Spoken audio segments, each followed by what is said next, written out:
Today I will be reacting to CBG Grace. Also, I love him. Go support him, show him love, and subscribe, ring the notification bell. I'm going to be reacting to the trouble with the tumbles. And let's just get into it. Bouncing across a scene, Tumbleweed established the Wild West as Western. But more than just props, Tumbleweed are real, and Tumbleweed are alive. Well, they were alive.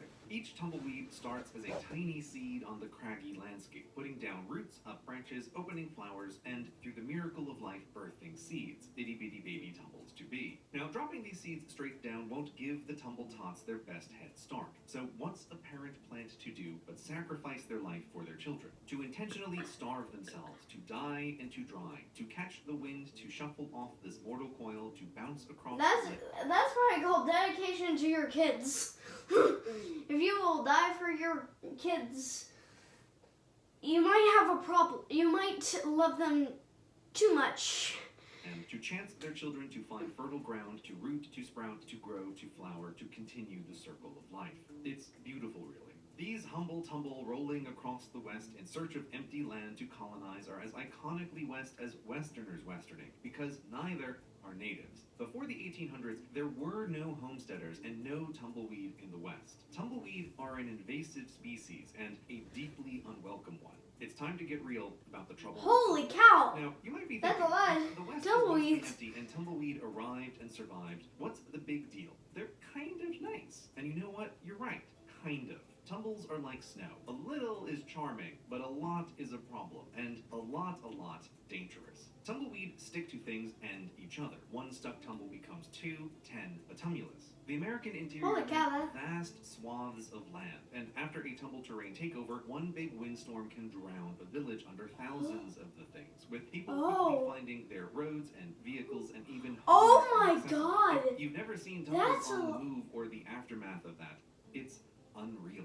And though a tumble drift looks like a brown snowdrift, this snow is full of thorns. If you're thinking of a rose, think again. On tumbles, it's all thorns. Brittle to break off in your skin or horse skin where it can fester. Clearing tumbleweed isn't just painful, but also infuriating. A tumbleweed drift is both bouncy and sticky. You're going to have to fork them one at a time. Tedious at best, Sisyphusian at worst. You might want to use industrial equipment, but be careful, tumbleweed are shockingly flammable. Dry and airy, but still branch dense, they aren't min-maxed kindling. A tumbleweed will go up in flames way fast and burns way hot. More on that later. But even if you manage to clear the town and all the open land around the town, a single missed seed contains the next tumble torrent. For while many plants use flowers to attract bees to cross-pollinate and reproduce, not tumbles. Their flowers have nothing for bees, instead exploding pollen directly into the wind. Hope you don't have allergies to cross-pollinate. Oh, that would and be tumbles horrible. don't need two to tango. A lone tumbleweed can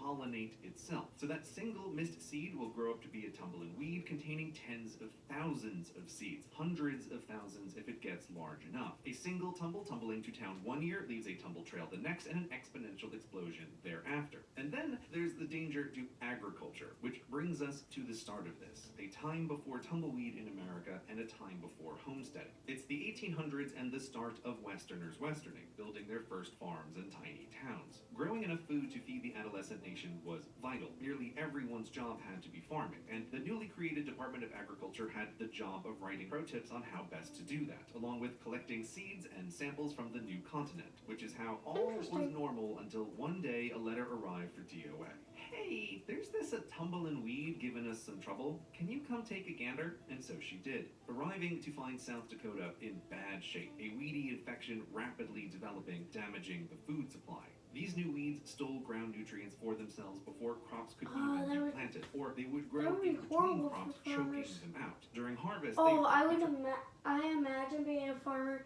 and having to deal with that. Oh, that would be horrible.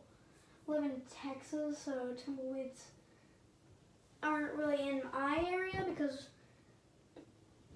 I am, but if you get to rural Texas, I think that would be a horrible thing to deal with. draft animals and clogged or broke the newly mechanized farm equipment. Early estimates were crop losses of 20% because of Holy the cow. tumbles. DOA tried to constrain the situation using education.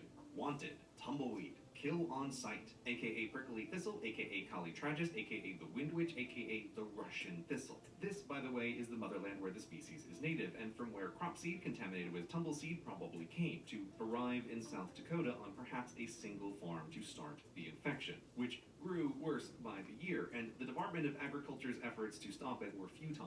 Way too much land, far too few people. Worse, this new land was Tumbletopia, and still is. See this round of rectangle states? It's the Great Plains, abutting the Great American Desert. An enormous stretch of land, flat, open, windy.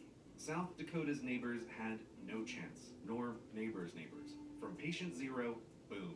By the turn of the century, the tumbleweed infection covered the interior, eventually spreading north to Canada and south down to Mexico. America's mountains were a barrier for a while until tumbleweed hitched a ride on the trains that had freshly connected the continent, jaunting over the mountains west and east to establish themselves in every spared pocket of empty land.